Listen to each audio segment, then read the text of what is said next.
Ashok, BFSI has had a very good quarter. Can you take us through what happened and what led to the volume growth that you saw in this quarter? Well, a couple of things, then. One, of course, is that there's a little more stability in our clients' perspective in terms of what they can do now. There is clearly stability in the top of the house in terms of the churn, etc. There is a desire to spend in terms of some of the transactions that need to be concluded, which were in discussion stage, have now moved to a point of actually getting transacted. So we're seeing some of that happen. Still cautious.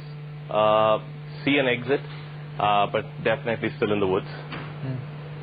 But any major wins which makes you confident about big ramp-ups going forward in the current quarter? So we've had some wins, and we've had new account openings as well as of the 35 accounts that we've opened, 6 of them are in the BFSI sector. But I think the important thing is that a lot of the transactions that were being talked about have actually come to fruition. So there is a pickup from that perspective.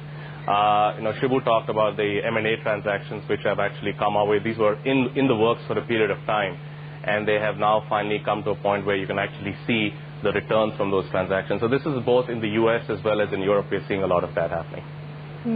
Chris was talking about the fact that sentiment amongst your clients though still remains quite cautious. What exactly has happened in this quarter then? Has the backlog gotten cleared up? Backlog has gotten cleared up to a little extent. There is also an increased amount of interest in spending outside of their home market. So we're seeing Asia actually pick up in a big way. We're seeing some amount of regulatory and compliance-related stuff happening.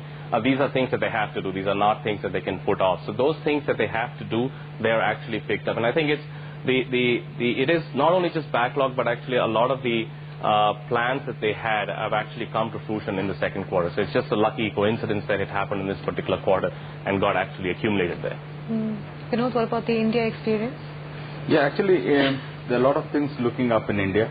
There are a lot of opportunities in India, especially in the government sector. And we are the consultants for a very prestigious project in India on the revised APDRP project, which is in the Ministry of Power. And we are consultants to 3 states, Rajasthan, Madhya Pradesh and Uttar Pradesh. And we see a lot of activity in this space, and we, a lot of movement in which way the governments are taking, they're taking these investments very seriously. And we are also seeing a lot of traction in the telecom sector in India around the value-added services space.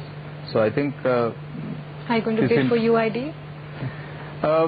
We are waiting for the actual details that are going to come out on the UID, and we are going to evaluate like any other project, and we would evaluate our strengths in doing that particular thing. And if we feel that we have the strengths in adding value, we'll surely bid for it. Subhash, how has it been for communications? Because when I asked Shibu the top contributors, he singled out BFSI, retail and energy. Has communications had a good quarter? Communications has been flat this quarter. I think given the fact that the spend has been rather anemic this entire fiscal year, the last couple of quarters, I think it's been a good quarter. We have seen some of our clients spending increasing in spend, and some are postponing some of their spends. It's been a rather flat quarter for telecom. Can you break it up between geographies? What happened in Europe specifically versus the US? Well, actually, our relative ratio between US and Europe and the rest of the world has remained the same.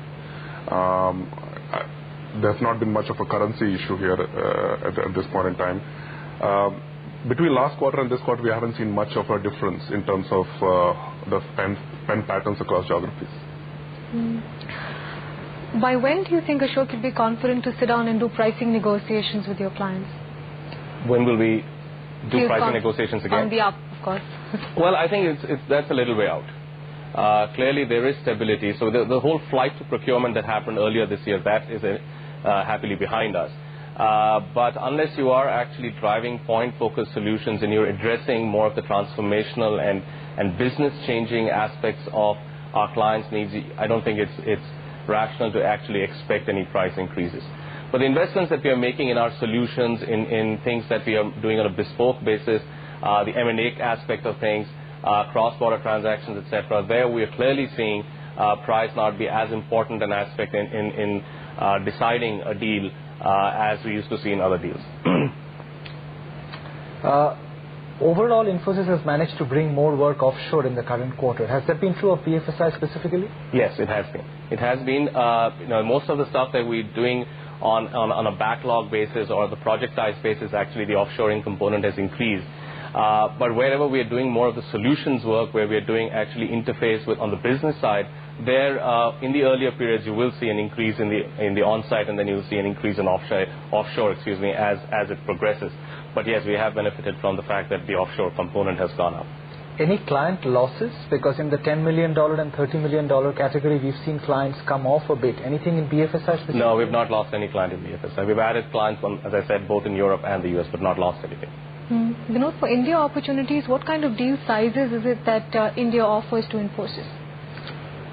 If you look at, it's very sector specific. If you look at the BFSI sector, then the deal sizes will be relatively small. But if you look at telecom, for instance, the budget allocation is about 5,000 crores for the BSS OSS work that BSNL is trying to roll out. So if you look at some of these projects, you find very large to medium size projects. So somewhere in the range of 2,000 to 5,000 crores is the size of the deal when on a TCV basis. These are TCV for about 7 to 10 year period. It involves installation of the software or development of the software installation and maintenance over a period of time. So it's a total. Would it be fair that most of the revenues and the opportunities in India, most of it comes from the government and the public sector rather than the private sector?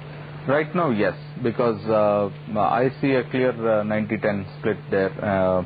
We are seeing more business coming in the government sector, and of course the private sector is very cautious and slow down a little, but I think they would also pick up because they'll also have to start investing in newer technologies or going for use of standard products, which is the case in India. So I find government sector definitely very large at this point of time. Subhash, how's the pipeline looking for the next 2 quarters? Because the expectation usually is that the coming quarter is a quiet one, there's lesser working days. Do you expect to see a ramp up or things remaining in steady state? So we are seeing telecom clients especially looking at going ahead with their innovation projects which they had put on hold in the past few quarters. They are seeing, but they are trying to find that money for doing those innovation projects by doing some of their back-end stuff and consolidating with fewer vendors and pushing stuff hopefully offshore as we go forward. So there is a lot more active discussions on deals and projects. So I think it's a little optimistic from what we have seen in the last four quarters, at least in the discussions. The budgets are still a problem. The budgets for this year are baked. Next year's, there are no indications at this point in time what they will be like. So cautious optimism, that's where we are. You know, telecoms had a rough patch for the last few quarters. I mean, you saw declines and this quarter has been flat. Can you say with some confidence that you've seen the worst, and even if you don't see dramatic improvements, you won't see the kind of declines that were being reported a few quarters back? See, one of the things about telecom is that it's a very lumpy spend business because there are very few large spenders. Sure. So it really comes down to a few, very few large spenders. I think I would say more yes than no on is the worst behind us. Yeah, I would say we have more yes than no at this point. Ashok, aside from BFSI, what about the other verticals? Because that's seen as out of the ICU. What about manufacturing and automotives, which were also considered, problem spots in the US? Yeah, so I think from a US perspective, manufacturing is going to be in a bit of a slow growth phase. But I think the way to look at manufacturing is not on a quarter-by-quarter basis, but you have to take a longer view on it because you need to make the